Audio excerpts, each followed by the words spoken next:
Hi guys! For today's video, nga pala guys, batiin ko muna kayo ng magandang hapon, magandang umaga, or magandang gabi, magandang tanghali sa ating lahat kung ano man ang ginagawa nyo, kung unsa ba diha, sana lahat tayo ay okay. So ngayon pala guys, umpisahan natin ang ating video. Sa mga nakarating na dito, for sure, familiar kayo sa background. At ito pala guys, yung bahay na yan ay sa pamilyang Escudero. O, di ba? Escudero. Ibig sabihin, nandito tayo ngayon sa Escudero Plantations and Resort. Villa Escudero kung tatawagin. Nakikita nyo kami guys, sumakay kami ng kalabaw. Ito pala guys ang kanilang parang shuttle. Pero dalawa namang uri ang pwedeng sakyan dito. Pwedeng Carabao. For experience pwede rin namang parang golf cart, ganun. Sa mga ayaw ng Carabao sumakay. So kami gusto namin yan kasi for experience at maganda rin naman talaga. At ito pala yung mga magagandang dilag na mga kasamahan ko. Yan. 'Di ba? Magaganda sila, guys. At syempre, mas maganda yung Carabao dahil naihi siya sa pagsakay sa amin. Hindi ko alam kung ano ba ang nararamdaman niya, kung nasiseksihan ba talaga siya sa amin. Ganon. Ayan, guys. So, ito naman, guys, pag gusto niyo pumunta dito sa Villa Escudero, day tour ang ginawa namin for for your information. Malay nyo, gusto nyong magbakasyon dyan or staycation. So kami day tour lang ginawa namin. 1.8 per head.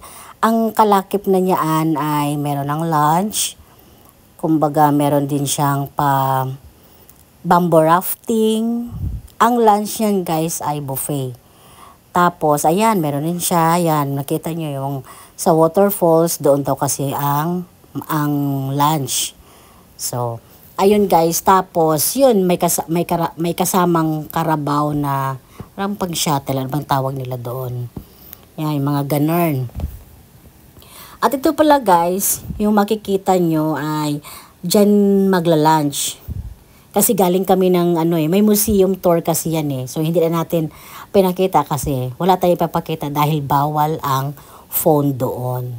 Kaya wala tayong maipapakita sa inyo. Sayang lang pero ganun talaga. Kailangan nating sumunod kung anong rules nila. Kasi lugar nila yon. Ganun.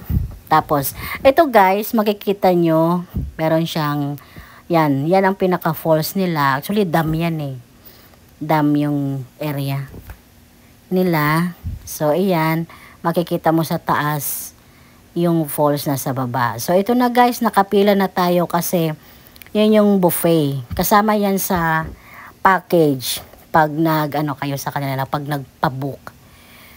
Yan guys. At pag gusto nyong magpabook, yun, i-chat nyo lang sila. Magbibigay naman sila ng information kung paano at saan ka mag-deposit. O, diba guys? Ano lang yan information lang yan. Masasarap yung mga food nila guys kasi mga Filipino food talaga. Lalo na yung mga kakanin nila, mga delicacies kung tatawagin. So, Pinoy na Pinoy talaga ang mga inihain nila. Kita nyo naman guys, meron pa silang padahon saging. O, diba? So, talagang inaano pa talaga nila yung pagiging Pilipino. So, ito yung pinaka parang function hall nila.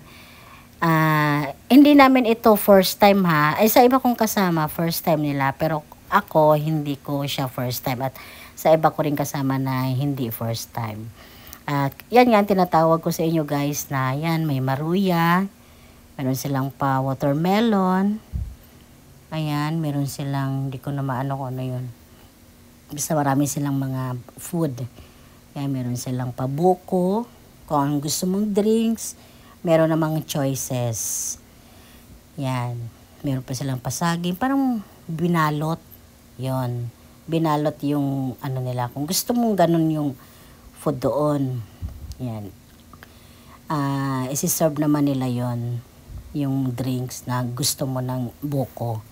Magtataas ka lang ng kamay kung gusto mo ng ganyang inumin. Ayan guys. So ngayon, after natin mag-lunch, pupunta na tayo doon sa waterfalls. Ayan, meron naman siyang arrow para subaybayan mo na lang. Ayan guys, mag-ingat tayo dito lalo na pag umulan kasi nung pagpunta namin dito ay naambon or umambon. So kailangan natin magdahan-dahan kasi dito sa area na to medyo madulas. Lalo na pag may mga kasama tayong mga may edad na, so mahirap na yan. Baka madisgrasya pa. So dito guys, kailangan natin mag-ingat lumakad para ingat din sa disgrasya.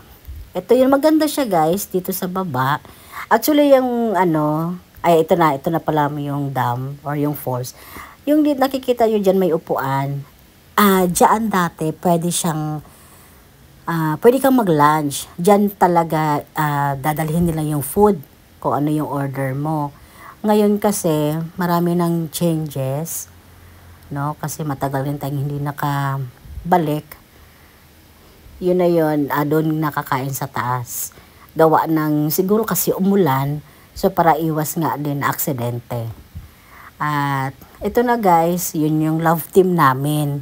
Si Aileen tsaka si Harvey. Charot. Kaya siya inalayan kasi malumot kasi yung inaapakan. Kaya sinasabi ko na mag-ingat kasi kunting mo lang, dulas ka na.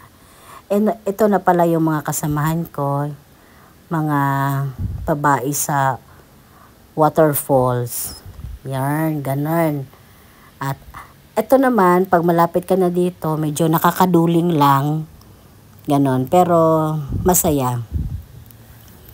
Masaya siya kasi 'di ba, syempre alam mo na, tawag ng kalikasan, maganda yung ambience, maganda yung paligid, ganon siya. So yan pala guys, pagpunta namin dyan ay weekdays. Kasi iba yung price nila pag weekend. So yun lang naman no. Konting information lang din naman ang ibibigay natin.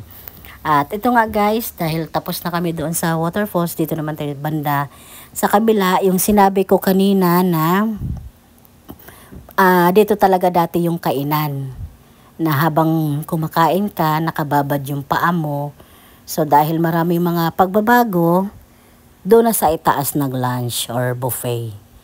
Ayan, yung si Harvey, siguro meron siyang naisipan na wala, sayaw-sayaw lang siya. For the good vibes lang yan. Kaya intindihin na lang natin siya guys, no? Yan. So, ang ganda ng paligid, diba? At ang kagandahan lang guys, pag weekdays, kakaunti lang yung mga tao. Tingnan nyo. Mga table lang ang makikita nyo kasi walang tao. Char. Ayan. So, kami lang yung group ang halos na nakita namin at kung meron man, iilan-ilan lang din talaga. So, yun yung advantage pag weekdays pupunta sa isang resort o sa isang event. So, ngayon naman guys, tapos na tayo dun sa waterfalls. Dito naman tayo sa bamboo drafting. Bamboo rafting. O, diba? Tapos, ang gagawin naman natin dito guys ay ang tawag sakay tag ka ng kawayan ba? Yan ang buhaton nga may himog bangka, magbugsay-bugsay ta din haa. So, sa mga Bisaya dyan, yun, naiintindihan nyo yung mga sinasabi ko. Ito naman yung, sa pagbugsay-bugsay, may team kami. Group 2, tegduha, kaya hindi pwede magtatlo, kaya malunod ta. So, medyo malalim siya, for sure nakita nyo naman kung gaano siya ka-deep. No? Pero hindi siya ocean deep, kay river yan. Or, isa yan siyang ilog. Ilog ng Villa Escudero. Ganon. So, ang partner ko si Aileen kasi di man siya kanti kong magbugsay. Magbugsay is yung magpapadel. Di man marunong si Aileen, so ako ang magpapadel. Siya yung taga-video, siya yung photographer. Charot. Yan. So, ilang kami dyan, magkagrupo, ilang kami? 4. So, 4 kami dyan. meron talaga, sa isang grupo talaga merong naiiba ng landas. Sa madaling salita, may nahuli. Hindi na makakabalik sa ano namin. Hindi naman sa hindi makabalik. Matagal makabalik. Charot lang. Wala lang yun, guys. Ayun pala yung cultural show nila. Nga pala guys, hindi ko na hindi ko siya naisama. May cultural show pala sa package.